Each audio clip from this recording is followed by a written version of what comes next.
Call this meeting of the Committee of Student Life to order. I'll call on Vice Chancellor Denise Maybank to give her report. Thank you, Chairperson Arvanites, and Happy New Year, everybody. And welcome to the 2025 spring semester. So each year I try to find some rhyme that'll get us through the year. This year it is, we will thrive in 25. So with that said. Was it we will endure in 24? Okay, I'm not gonna go there. So, okay. As we enter this exciting academic semester and we get underway, I've been watching the enrollment trend line and it seems to be pointing in the upward direction. And that is always good for us. And I trust it means it is great for those who have decided to partner with CUNY in pursuit of their destiny, because they will thrive. We have officially launched CUNY Accommodate. This is our new student disability management system, which went live on January 25th. CUNY Accommodate provides students with disabilities a streamlined process for requesting and managing their accommodations. It brings students, accommodations, class schedules, faculty, and the Offices of Disability Services into a cohesive space that fosters an inclusive, accessible, and supportive environment for all. It makes it much easier for students to figure out how they make a request and what is happening in the experience as they go through their coursework and their other extracurricular and beyond the classroom activities as well. So we are looking forward to this making a difference for our students, for our faculty, in accommodating our students, and in making our community more accessible and more responsive to needs. So we'll keep you posted on what happens as we go forward.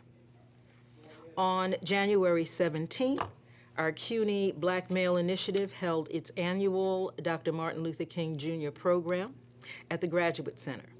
The speakers for this event were Dr. Marcia Cantarella from Hunter College, who, if you are unfamiliar, is the daughter of Whitney Young, one of the icons of the civil rights movement, and Dr. Basil Smickel, Professor of Practice and Director of the MS in Nonprofit Management Programs at Columbia University's School of Professional Studies.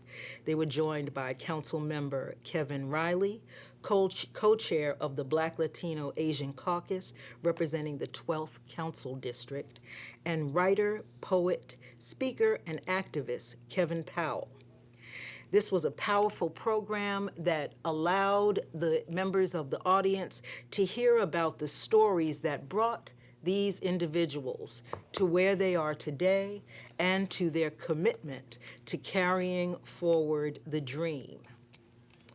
On February 7th, the Black Male Initiative will host its legislative breakfast at York College, and the keynote speaker for that event is our City Council Speaker, Adrian Adams, and that is from 9 a.m. to 12 p.m. at York. On Thursday, January 16th, our CUNY Undocumented and Immigrant Student Programs hosted a workshop titled What's Next? Preparing and Supporting Immigrant Students. The workshop was co-hosted with CUNY Citizenship Now, CUNY School of Law, Unlocal, and the New York State Youth Leadership Council. The workshop provided an overview of upcoming immigration legislation, knowing your rights in this experience, family preparedness planning in cases of deportations, and information on how students, faculty, and staff can support immigrant students, including what is currently in place to protect student data. Over 1,400 registered and over 600 attended the virtual Zoom workshop. There is anxiety in the community, and it is evidenced by those who had interest in this particular workshop. In the audience with us today is Dr. Cynthia Carvajal, who is the Director of Undocumented Immigrant Student Programs. That concludes my report, and I'll have a little more to say before we have our student presentation. Thank you very much. We're going to be tabling the minutes as we don't have a quorum, so I'll table that till the next meeting. As there are no more items on the policy agenda, we'll now move on to the information items. Information agenda item 3A is the New York Public Interest Research Group, or NYPIRG, report on the activities and accomplishments of the 2023-24 academic year. Would you like to say something before I call up the panel? And panel, could I have Farouk Abdallah, the Deputy Director, join us at the end of the table over here? Thank you, Farouk. And go ahead. And I'm just going to quickly introduce Farouk. But as some of you are aware, annually, the New York Public Interest Research Group, or NYPIRG, transmits its annual report to the CUNY Board of Trustees and members of the Chancellery through their participation in this committee meeting. Through programs and initiatives curated to offer experiential learning and civic engagement opportunities, NYPIRG exposes CUNY students to public policy and presents to the city and state the brilliance of CUNY students as they focus on the big issues of the day. Today, I present the Deputy Director of NYPIRG, Farouk Abdallah, who will introduce the students joining us, who will share their accomplishments for the 2023 academic year. Farouk? Thank you. Samantha, Farhad, you guys come join us.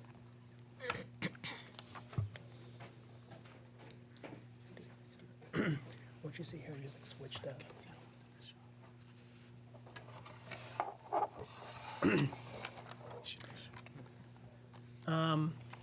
Hello, I Good to see you again. many of your faces here from previous years. Great to be here. Thank you so much, Vice Chancellor. I think it's, I should just let the students introduce themselves. Maybe just have them talk about briefly about how they got involved with NYPIRG and like what they do, and then Samantha is going to formally present our report. Excellent. Red, you want to go I'd be first? happy to. First of all, thank you so much for having us and providing this opportunity to really amplify what NYPIRG does, and most importantly, what the students who are in NYPIRG do. My name is Fuhad. I go to City College. I'm a political science major, and I'm currently in the board of NYPIRG board, like student board. I just want to quickly share one story. So I got involved in organizing for about a year now, and started with NYPIRG. And I got involved with NYPIRG in my first semester in college, and there was one event that really solidified my passion for advocacy and for NYPIRG, and that was the Higher Education Action Day, which is when we go to Albany with students across the state. We go to Albany together to lobby our state lawmakers for more funding for CUNY, and that was my first time lobbying. And I think just being there with fellow students across the state and talking to our lawmakers face to face and demanding that we wanted the new deal for CUNY, which is still in the works, but that lobbying and other organizing efforts led to an increase in the TAP amount, the minimum TAP award, which to me was really a powerful moment, because I got to see how my work and all the organizing that we do at NYPIRG led to something tangible that can impact people's lives. And just want to quickly share one more thing. This year, so I'm from City College and we have a chapter there, and we had a pretty successful year. I can't share all the achievements because of the time, but I will say, among other things, we had, we registered over 1,000 students to vote this year. We also had many workshops for things like the People's Money, which is a new New York City program where, it's more to allow participatory budgeting, which is really cool. Those are just some things, but I'll let Samantha go next. Just give them a little background about yourself first, and then you could do the presentation there. Good afternoon, everyone. Thank you so much for having both of us, all three of us here today. I'm very excited to be here. My name is Samantha Sanchez, and I am also in the NYPIRG Board of Directors, like Fahad. I represent BMCC, and I'm a recent BMCC graduate. This semester, I'm attending the CUNY School of Labor and Urban Studies, and I will be studying Urban Studies, continuing my education in the same associates that I graduated with. I have been a member of NYPIRG since 2023, and I did the internship focusing on consumer justice and public health for 2 semesters straight. Like Fahad, I also went to Higher Education Action Day, and it was incredibly powerful to see our legislators face to face, have a human connection with them, and let them know what we experience as CUNY students. I'm not a traditional student. I took a break for some time because I had a family emergency. My dad was in the hospital for a really long time, and I had to work in order to help cover some of his bills. Therefore, speaking to these legislators about what it means to me to possibly have a free CUNY or any financial assistance at all as a non-traditional student was meaningful and so powerful for me and so many other students. Yeah. Okay. So now I am so grateful for the opportunity to share some highlights from NYPIRG's annual report of activities and a little bit more about my personal experience with the organization. NYPIRG was founded by a group of Queens College students in 1973 and has been a vehicle for students to learn important leadership and civic skills. For me, NYPIRG has been a space where I can expand what I'm learning beyond the classroom and in a very hands-on way, kind of like Higher Education Action Day. NYPIRG students learn public speaking, research skills, event planning, effective coalition building, and more. Involvement with NYPIRG allows students to get involved in public policy issues of interest, like public health, what I was working towards, protecting the environment, and empowering students to vote. That involvement allows students to learn and apply leadership and civic skills. In many ways, NYPIRG provides a unique opportunity not found in other educational settings that teaches students about civic responsibility, how government systems work, and how to be effective participants in our democracy, ensuring that our opinions are heard. NYPIRG is a nonpartisan, statewide nonprofit founded and directed by students like Fuhad and I. Our programs empower students to engage their passions and develop professional and interpersonal skills through organizing, advocacy, and fruitful dialogue. We have an internship program where students earn class credit, host statewide conferences, and staff work hand in hand with these students in order to organize numerous workshops, activities, events throughout the semester, anything from very little attendance, like 20 students, to something huge, like 200 students. Like most student groups and services, NYPIRG is funded through the student activity fee that was approved through a campus-wide referendum. NYPIRG offers refunds to any students who prefer to not have their portion of the activity fee be used for NYPIRG programming. And we submit activity reports to each college president, to campus libraries for public access, and to the Board of Trustees. As I mentioned earlier, NYPIRG works on a wide range of projects and events decided by the Student Board of Directors. And some of the highlights from this year, 2023 to 2024, have been voter registration, voter empowerment, and energizing the student vote. Students conducted nonpartisan voter registration drives to register nearly 7,500 CUNY students to vote. It's a big number. Assisted students with confirming their voter registration status and looking at their polling site with the Board of Elections, shared voter resources, including a guide to early voting and information about voting rights.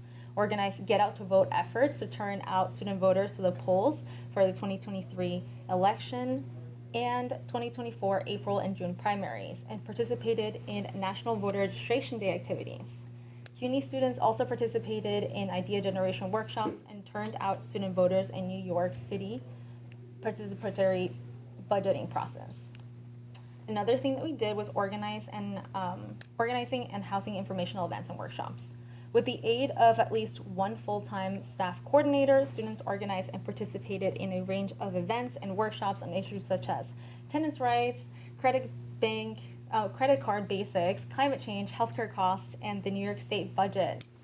Students got to hear and ask questions on a range of government and community leader issues, and we spoke to Assemblymember Corrine Reyes, Assemblymember Monique Chandler-Waterman, Assemblymember Jeffrey Dinowitz. I'm so sorry if I'm mispronouncing any of these last names. Yeah, you're doing great. State Senator Luis Sepulveda, Dr. Elizabeth and Marcella of Roosevelt House Public Policy Institute at Hunter College in Reinvent Albany, and Tri-State Transportation Campaign Climate and Equity Policy Director Jackie Cohen. Long titles. Very good. We also connected interested students with community needs. NYPIRG trains students and interns as counselors to offer non-legal procedural help in the use of small claims court. There are small claims court action center helplines. Students also involve themselves in community activities by identifying and promoting information about mutual aid resources, hosting food and menstrual product drives, and participating in park and beach cleanups. In closing, my involvement with NYPIRG over the past 2 years has allowed me to make a tangible difference in my community and beyond. I've traveled to Albany to advocate for higher education, leading a group of BMCC students in navigating these conversations that can be a little overwhelming and maybe intimidating. This year, our chapter empowered more than 1,000 students to register to vote, and we did help them look up their polling sites, strengthening civic engagement on campus. We also organized food drives and collected over 400 food items that we donated to local shelters to help support vulnerable members of our community. We also published 3 letters to the editors in support of the New York Health Act, which would make healthcare accessible to all New Yorkers in local newspapers and BMCC magazines in both English and Spanish. Additionally, I helped train over 50 students to volunteer in the NYPIRG Small Claims Court, where volunteers provide free guidance to community members on navigating the process of filing or defending in New York Small Claims Court, or the People's Court. I also organized a training event that equipped more than 50 students with the knowledge and skills to administer Narcan, which can be life-saving in the event of an overdose. We educated them about addiction and recovery and ensured that every attendee left with a Narcan kit that included everything they might need in case they're faced with a crisis. This work has been so meaningful to me and empowering me to fully commit my passions and develop as an ethical and consistent leader. In the turbulence of the past few years, I am deeply grateful to have a community to lean on and to work alongside to shape a better future. The skills I have gained through NYPIRG have prepared me to continue this work beyond college, inspiring others and advocating for change. So I want to thank you, the Board of Trustees, for your ongoing investment in students from all the boroughs through your support of impactful organizations like NYPIRG. Thank you.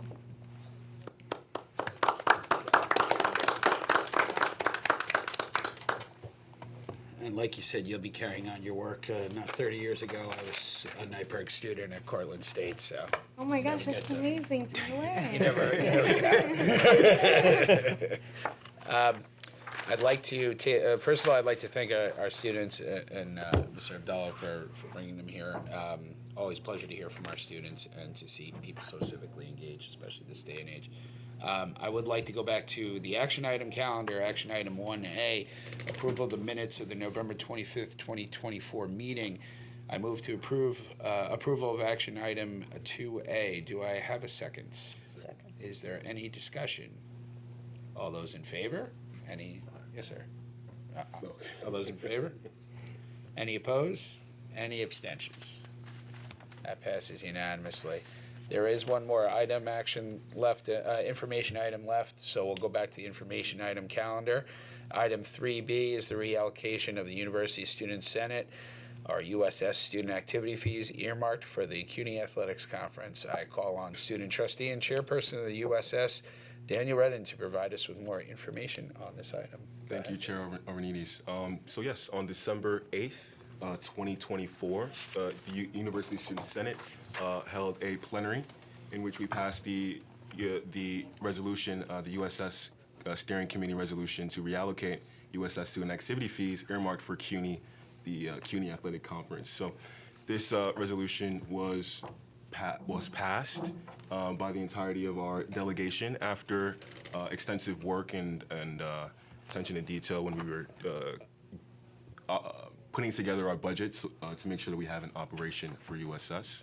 And just for more information on that, I'm going to pass and give the floor to former chair and trustee, Selimatu Dumbuya. Thank you, Mr. Chair. Thank you, Trustee. So to reiterate, the University Student Senate was reviewing its budget for this year, kind of going in details with all of the allocations, and noticed that we have a 14.45% of the money, that the $1.45 that goes to the USS funds that are directly sent to CUNY athletics. So a few questions came up as to what are we doing with this money, what is historical context, and questions about checks and balances. So the University Student Senate plenary and leadership has concerns about the third-party commissioner that has been recently been found by CUNY to run the conference. So the question for USS right now is to find what happens with the USS funds now that we have a third party.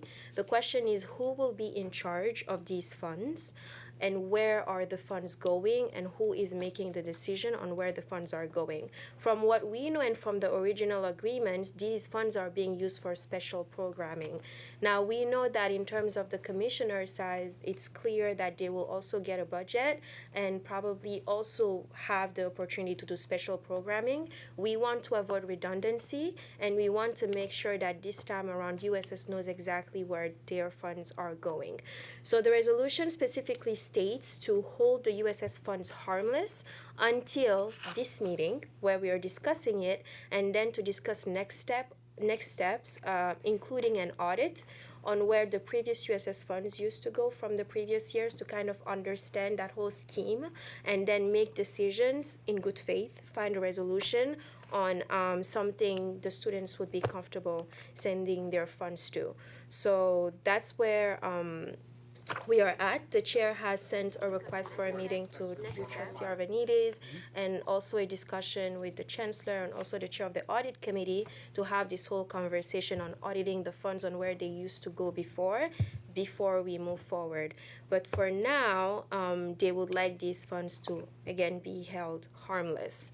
They are not going kind of anywhere until we can figure out how it's going to happen, a system where the students know they can hold whichever body is in charge of this accountable.